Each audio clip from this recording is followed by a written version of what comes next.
अरावली के पहाड़ों के बीच एक सुंदर राज्य था जिसका नाम अवंतिका था।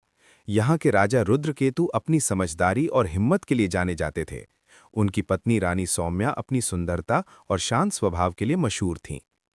ये महल कितना बड़ा है, फिर भी मुझे इतना अकेला क्यों लगता है? रानी ने मन ही मन सोचा। राजा तो हमेशा कामों में व्यस्त रहते हैं। महारानी, आप कुछ लेना चाहेंगी? दासी ने पूछा।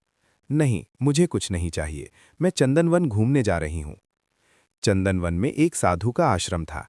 रानी के मन में विचार आया, अब महल में मेरा मन नहीं लग रहा, शायद चंदनवन में मुझे कुछ शांति मिले। जब रानी पहली बार वहां पहुंची तो साधु ने कहा, आइए महारानी, इस शांत जगह पर आपका स्वागत है। आपके चेहरे पर कुछ उदासी दिख रही है। आपको कैसे पता चला? रानी बोली, मेरा मन अक्सर अशांत रहता है। महल में सब कुछ है पर मन को शांति नहीं मिलती। साधु भैरवानंद ने उत्तर दिया, मन की शांति बाहर नहीं, भीतर होती है। क्या आप जानना चाहेंगी कि इसे कैसे पाया जाता है? हाँ, जरूर, रानी बोली। वैसे भी आपकी बातें सुनकर मुझे कुछ सुकून मिल रहा है। इसके बाद रानी सौम्या बहाने बनाकर साधु के आश्रम जाने लगीं। साधु उन्हें ध्यान, योग और धर्म ग्रंथों का ज्ञान देने लगा, लेकिन ये रिश्ता धीरे धीरे दोस्ती से बढ़कर गुप्त लगाव में बदलने लगा। मुझे चंदनवन जाना है, रानी ने एक दिन दासी से कहा। कह देना कि मैं पूजा के लिए फूल लेने जा रही हूं। जैसी आपकी आज्ञा महारानी। एक दिन साधु ने कहा, महारानी, आपकी आंखें बहुत कुछ कहती हैं। मुझे लगता है हमारा मिलन किसी खास वजह से हुआ है। रानी बोली, मुझे भी ऐसा ही लगता है महाराज। आपके पास आकर मुझे ऐसी शांति मिलती है जो कहीं और नहीं मिलती। ये सिर्फ शांति नहीं, ये गहरा लगाव है, लेकिन इसे गुप्त रखना होगा। ठीक है, रानी ने कहा, मैं तभी आऊंगी जब राजा दरबार में व्यस्त होंगे। कई बार रात के अंधेरे में भी रानी चुपचाप महल छोड़कर आश्रम पहुंच जाती। हमें बहुत सावधान रहना होगा, रानी बोली। चिंता मत कीजिए, साधु ने कहा, मैं सब संभाल लूंगा। रानी ने राजा रुद्रकेतु के सामने ऐसा व्यवहार रखा कि उन्हें कभी शक न हुआ। तुम कितनी अच्छी हो, राजा बोले। आप मेरे स्वामी हैं, रानी ने कहा। आपका ध्यान रखना मेरा कर्तव्य है। लेकिन उधर साधु और रानी का गुप्त संबंध गहराता जा रहा था। रानी ने सेवकों को अपने वश में कर लिया और जब भी आश्रम जाना होता महल में उत्सव या पूजा रखवा देती। धीरे धीरे साधु ने रानी से महल के गहने और कीमती वस्तुएं मंगवानी शुरू कर दीं।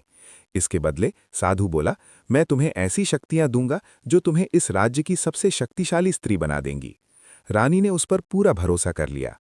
उधर राजा की तबीयत बिगड़ने लगी। मुझे बहुत थकान महसूस होती है, राजा बोले। आप बहुत काम करते हैं, थोड़ा आराम कीजिए। साधु के कहने पर रानी राजा के भोजन में जड़ी बूटियां मिलाने लगीं। मंत्री देवदत्त को शक होने लगा। धीरे धीरे सच्चाई सामने आने लगी। राजा रुद्रकेतु को धीरे धीरे महसूस होने लगा कि रानी का व्यवहार बदल गया है। महेश, मुझे कुछ अच्छा नहीं लग रहा, राजा बोले। महाराज, मुझे भी ऐसा लग रहा है, मंत्री देवदत्त ने कहा। हमें सतर्क होना चाहिए। लेकिन रानी और साधु अपनी योजना में इतने मग्न थे कि उन्हें शक तक न हुआ। रानी को गर्भवती करने और राज्य की बागडोर अपने हाथ में लेने का साधु का तंत्र अब पूरी तरह से प्रभावी हो चुका था। मंत्री देवदत्त ने राजा को सच बताया। महाराज, रानी और साधु का ये बच्चा राज्य की सत्ता और शक्ति का प्रतीक बनेगा। हमें तुरंत कदम उठाना होगा। राजा रुद्रकेतु ने ठान लिया कि वो इस साजिश को न केवल खत्म करेंगे बल्कि रानी और साधु को उनके ही जाल में फंसाएंगे। एक योजना बनाई गई। राजा अपनी कमजोरी का ढोंग करेंगे ताकि रानी और साधु ये समझ लें कि वो जीत चुके हैं। राजा ने दरबारियों और मंत्रियों को एक गुप्त आदेश दिया। महल में हर गतिविधि पर नजर रखो। कोई भी घटनाएं हमारे नियंत्रण से बाहर नहीं होनी चाहिए। मैं अब अपनी कमजोरी का ढोंग करूंगा। रानी और साधु बहुत खुश हुए।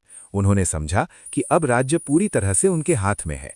लेकिन जब उन्होंने अपनी सारी शक्ति दिखाने की कोशिश की, राजा रुद्रकेतु ने अचानक अपनी पूरी ताकत दिखा दी। अरे मूर्खों, वो मैंने सिर्फ अफवाह फैलाई थी। सैनिक तुरंत दौड़े और साधु भैरवानंद को पकड़कर जंगल में निर्वासित कर दिया। रानी सौम्या को महल में बंदी बना लिया गया। तुम्हारे पास अब केवल सुधार का मौका है, राजा ने रानी से कहा। अपनी शक्तियों का सही इस्तेमाल करो और तंत्र मंत्र से दूर रहो।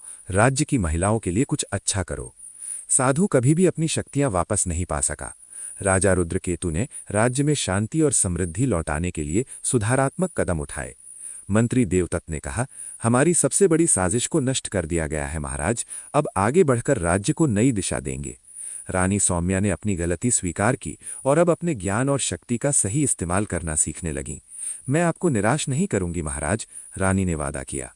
राजा रुद्रकेतु की बुद्धिमानी और वीरता ने राज्य को बचाया और अब अवंतिका ने फिर से शांति और खुशहाली लौट आई।